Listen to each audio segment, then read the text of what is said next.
Hi, I'm Chief Rob Wiley, Fire Rescue 1.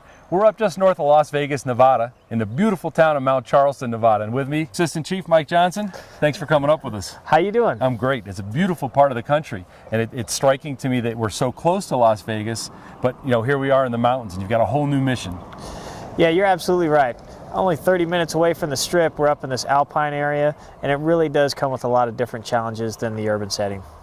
The Wildland interface, as we were talking earlier, is kind of your main challenge up here. And we were talking about two of the main attack modes you have, your mobile attack and then your hand crews. Tell me about the mobile attack. Well, the mobile attack is rather simple.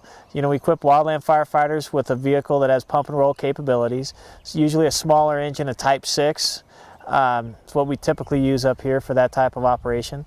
The nozzleman stands not too far off of the front bumper and in vision of the driver, and they move at a real slow pace with a coordinated effort, and they suppress fire along roadsides or fire breaks, things like that.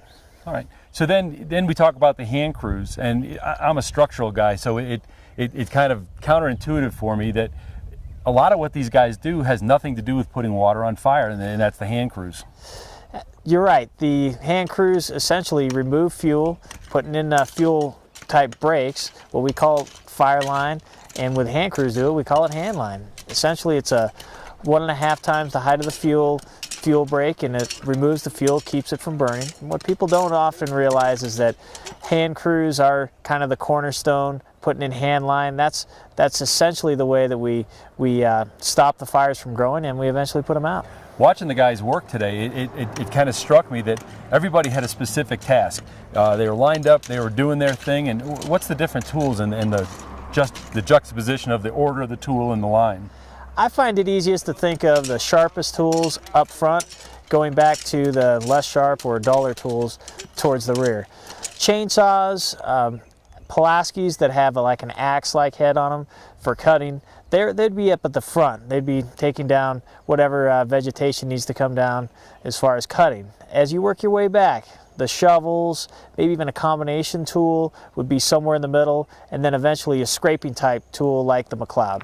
And they're literally just scraping the fuel and getting a nice dirt path. Absolutely, down to good mineral soil, not a duffy or any type of decomposed vegetation. It's right down to that mineral soil. That's the best line. The other thing, watching these guys, that's hard work. These guys got to be in good shape. You're right. It takes sometimes 2, 3, sometimes even months to put out a wildland fire, working 16 hours a day and 8 hours of rest, so it's day in and day out work. And you see the heavy 45-pound packs they're wearing, swinging a tool for those 16 hours. Yeah, it's definitely a tough occupation. And we're about what here, almost 8,000 feet in elevation? Yeah, right about that. How does that affect the guys working? Well, especially if you're used to working in a lower elevation and you come here, you get winded a little quicker. You get a little sleepier early. It's just a little less oxygen in the air to breathe, so that's difficult too. Chief, you guys are kind of up here on your own. You're a long way from town. You've got some great relationships with other agencies. How does that work?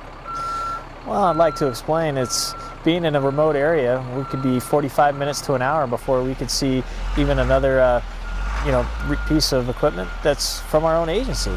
So we have to rely on our neighboring agencies, and in this case, the United States Forest Service and the Nevada Division of Forestry.